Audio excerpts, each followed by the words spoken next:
নমস্কার, নতুন বাংলা থেকে বলছি সন্ময় বন্দ্যোপাধ্যায়। ডিএ মামলার কন্টেম্পট অফ কোর্ট হতে পারে কি না, তার কারণ এখনো পর্যন্ত যা খবর, রাজ্য সরকার ডিএ বকেয়া মহার্ঘ ভাতা দেওয়ার ব্যাপারে যেভাবে উদ্যোগী হওয়ার কথা ছিল সেভাবে এখনো পর্যন্ত কিন্তু উদ্যোগী হয়নি। তার কারণ আপনারা একটু খেয়াল করে দেখবেন, 16ই মে ডিএ মামলার দীর্ঘদিন বাদে, প্রায় 34-35 মাস বাদে শেষ পর্যন্ত ডিএ মামলার একটা ইন্টারিম অর্ডার বেরিয়েছিল, যেখানে জাস্টিস করলের ডিভিশন বেঞ্চ সরাসরি বলে দিয়েছেন 25% বকেয়া ডিএ 2009 থেকে 2019 পর্যন্ত বকেয়া ডিএ। তারপর আপনারা আসুন, আমরা শুনবো 2রা আগস্ট ডিএ মামলার পরবর্তী শুনানি হবে। অনেক চেষ্টা করেছিলেন অভিষেক মনু সিংভি, কিন্তু কিছুতেই কিছু শেষ পর্যন্ত হয়নি। মহামান্য বিচারপতি জাস্টিস করল সরাসরি রাজ্য সরকারকে নির্দেশ দিয়ে দিয়েছেন এবং পরিষ্কার বলেছেন 1 মাসের মধ্যে সুপ্রিম কোর্টকে জানান যে কীভাবে এগোচ্ছেন, এবং অবশ্যই 6 সপ্তাহের মধ্যে বকেয়া 25% ডিএ দিয়ে তবে 2রা আগস্ট কোর্টে আসবেন। এই নির্দেশের পর গত সাম্প্রতিককালে কিছু যা রিপোর্ট অন্তত সংবাদ মাধ্যমে বেরিয়েছেন এবং বিভিন্ন সরকারি অফিস থেকে যা রিপোর্ট আমরা পাচ্ছি, যে সরকার এই বকেয়া ডিএটা না দেওয়ার ফন্দি ফিকির আঁটছে।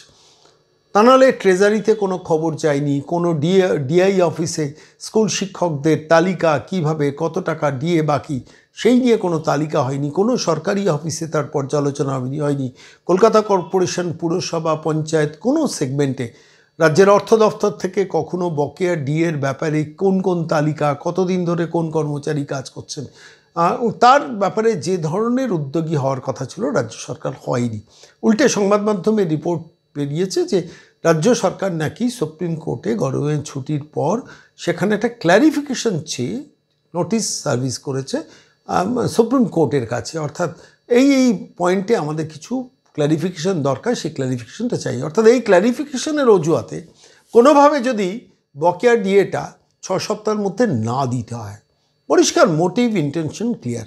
আমি আজকে যখন এই প্রতিবেদন আপনাদের কাছে পেশ করছি, একটা রাজ্য সরকার কিভাবে বাজে খরচ করে, আমি 2টো স্পেসিফিক উদাহরণের আগেও দিয়েছি, আমি আজকেও দিচ্ছি। গতকাল বর্তমান পত্রিকা, আপনারা জানেন তৃণমূল কংগ্রেসের নিজস্ব পোষ্য পত্রিকা, প্র্যাকটিক্যালি তৃণমূল কংগ্রেস স্পন্সার্ড পত্রিকা, তাতে 68টা বিজ্ঞাপন একদিনে বেরিয়েছিল। 68, আমি গুনে দেখেছি, 68টা বিজ্ঞাপন 4টে পাতায় বেরিয়েছে। সেখানে সরকার যে বিজ্ঞাপন ওয়েবসাইটে দেওয়া যায়, সেই বিজ্ঞাপন বর্তমান পত্রিকায় দিয়ে সরকারের লক্ষ লক্ষ টাকা খরচা হয়ে গেল। তারপর খেয়াল করে দেখুন, যেদিকে ওই দীঘাতে রথ টানা হবে, সেই রথের দড়ি টানা, মুখ্যমন্ত্রীর উপস্থিতি, 5 জন মন্ত্রী সেখানে গিয়ে ডে নাইট পড়ে থাকবে, চিফ সেক্রেটারি, হোম সেক্রেটারি সেটা নিয়ে দফায় দফায় জেলা প্রশাসনের সঙ্গে মিটিং করছেন, এলাই অ্যারেঞ্জমেন্ট করতে গিয়ে আমি আমার খুব পরিচিত একজন ভদ্রলোকের কাছ থেকে শুনছিলাম, সন্ময়বাবু 12 থেকে 13 কোটি টাকা রাজ্য সরকার খরচা করবে শুধু দীঘার সমুদ্রের ধারে রথের দড়ি টানার এই কাহিনীটাকে মজবুত করার জন্য। তো যে সরকারের এর জন্য খরচা হয়, সেই সরকার সুপ্রিম কোর্টের নির্দেশ মানবে না কেন? এবং সেই সরকার যদি সুপ্রিম কোর্টের সর্বোচ্চ বিচারালয়ের, যেখানে ডিভিশন বেঞ্চ জাস্টিস করল রায় দিচ্ছেন পরিষ্কারভাবে যে 25% ডিএ মিটিয়ে তারপরে আসুন 2রা আগস্ট পরবর্তী ডেট, ডিএ সংক্রান্ত, ডিএ মানুষের অধিকার কিনা সেই ব্যাপারে যে কলকাতা হাইকোর্ট রায় দিয়েছিল, সেই ব্যাপারে যে এসএলপি হয়েছে তার বাকি অংশটা শুনব। সেই রায়টাকে যদি অমান্য করে, অস্বীকার করার চেষ্টা করে, তাহলে কী শাস্তি হতে পারে? আমি এটা নিয়ে গিয়েছিলাম আইনজীবী বিকাশ রঞ্জন ভট্টাচার্যের কাছে, তার মতামতটা জানার জন্য, তার ওপিনিয়নটা জানার জন্য। আমার কোনো একটা জায়গায় মনে হচ্ছিল যে এখানেও কন্টেম্পট অফ কোর্ট হবে এবং এই আদালত অবমাননাতে শেষ পর্যন্ত নাকখত দিয়ে কান মুলে শেষ পর্যন্ত রাজ্য সরকারকে বকেয়া টাকাটা দিতে হবে। সেই পরিস্থিতি তৈরি হবে। যে কোনো মামলায় সুপ্রিম কোর্টে গিয়ে কোটি কোটি টাকা খরচা করে আইনজীবীদের পেছনে রাজ্য সরকার। এ তো ট্র্যাডিশন আছে জানেন।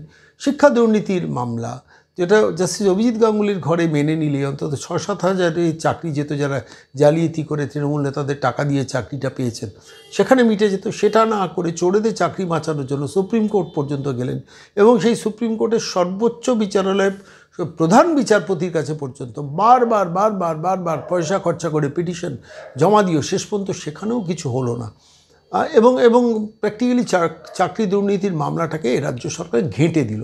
আপনাদের যদি মনে থাকে, আমি সাম্প্রতিককালে সেটা ঘটেছে। ঠিক একইভাবে এই ডিএ মামলাটাও সর্বোচ্চ পর্যায়ে গিয়ে মানে সার্বিকভাবে কোটি কোটি টাকা আদালতের পেছনে খরচা করেও শেষ পর্যন্ত এই সরকারটা বাঁচতে পারছে না কিছুতেই। শেষ পর্যন্ত সুপ্রিম কোর্ট থেকে ফাইনাল রায় ডুবছে সরকার। এবার এক্ষেত্রে কী হবে? ডিএর ক্ষেত্রে রায় দেওয়ার পর যদি সরকার আটকায় তাহলে কি হতে পারে?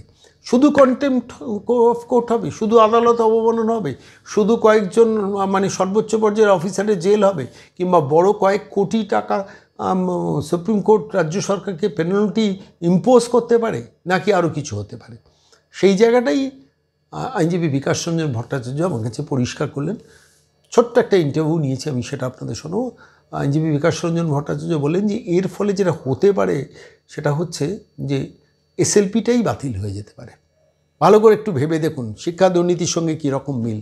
বারবার রিভিউ পিটিশন, মধ্যশিক্ষা পর্ষদকে দিয়ে স্পেশাল পিটিশন, র্যাঙ্ক জাম্প করা দিয়ে স্পেশাল রিভিউ পিটিশন, মানে স্পেশাল অ্যাপ্লিকেশন, এবং তার পরবর্তীকালে ওয়েমার শিটে নাম বাদ যাওয়া, তাদের নিয়ে একটা পিটিশন, সবকটা রিজেক্টেড হয়েছে সুপ্রিম কোর্টে।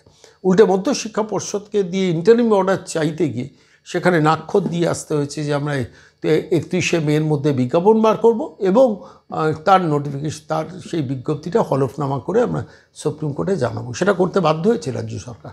কোটি কোটি টাকা খরচা করে হেরেছে সুপ্রিম কোর্টে। ঠিক ডিএর ক্ষেত্রেও সুপ্রিম কোর্টে এই ক্ষেত্রে আদালত অবমাননা যেমন হবে, আদালত অবমাননার দায় তার পেনাল্টিটা রাজ্য সরকারকে দিতে হবে। যে টাকাটা ডিএর জন্য দেওয়া যেত সেই টাকাটা হয়তো 5 কোটি টাকা দেখা গেল রাজ্য সরকারকে পেনাল্টি ইম্পোজ করা হলো, অথবা কিছু অফিসারের হয়তো 3 দিনের জন্য বা 7 দিনের জন্য জেল হাজত হলো, অথবা এমনও সিদ্ধান্ত হতে পারে যে এসএলপিটাই বাতিল করে দিলেন।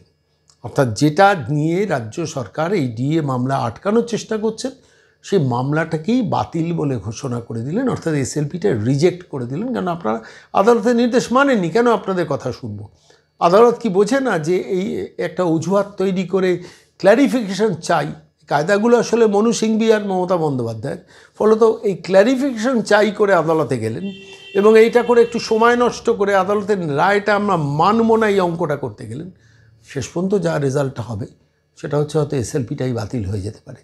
আইনজীবী বিকাশ রঞ্জন ভট্টাচার্য স্পষ্টত এই কথাটাই বললেন আমাদের এই বিষয়ের প্রশ্নের উত্তরে।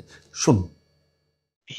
নমস্কার স্যার, আমি সন্ময় বলছি ডিএ সংক্রান্ত ব্যাপারে সুপ্রিম কোর্টের অর্ডার ছিল 6 সপ্তাহের মধ্যে ডিএ 25% বকেয়া দিতে হবে 2009 থেকে 2019-এর মধ্যে। কিন্তু রাজ্য সরকার কোনো দপ্তরে, কোনো অফিসে কোনো রকম ভাবে এই সংক্রান্ত কাজ এগোচ্ছে না বলেই শেষ রিপোর্ট। শেষ পর্যন্ত যদি ডিসেম্বরে, মানে এই মাসের শেষের মধ্যে না দেয়, 6 সপ্তাহের মধ্যে ডিএ বকেয়া যদি কর্মচারীদের না দেন, তাহলে কি আরেকটা কন্টেম্পটের দিকে এগোবে ব্যাপারটা? আপনার কি মনে হয়? কন্টেম্পটের দিকেও হতে পারে, এবং সুপ্রিম কোর্ট ওদের মামলাটাও খারিজ করে দিতে পারেন।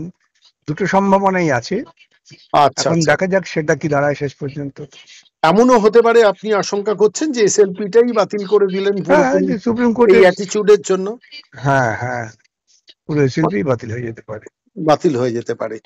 আরেকটা শেষ প্রশ্ন আপনার কাছে, সেটা হচ্ছে যে এই একটা ক্ল্যারিফিকেশন চেয়েছে সুপ্রিম কোর্টের কাছে, সেইটার জন্য একটা টাইম কিল করার চেষ্টা হচ্ছে, সেটা কি পারমিসিবল কোর্টের আইন অনুযায়ী? জানি না কি দরখাস্ত করেছে, দরখাস্ত না দেখে বলতে পারবো না। দরখাস্ত করার তো অধিকার আছেই, কিন্তু সেটা কি ধরনের দরখাস্ত, সময় এক্সটেনশন চেয়ে নাকি, সেটা না দেখে বলা মুশকিল। কিন্তু ওই আদেশ যেটা আছে সে আদেশ কার্যকর করতে হবে, এ নিয়ে কোনো সন্দেহের ব্যাপার নেই। অনেক ধন্যবাদ স্যার, অনেক ধন্যবাদ।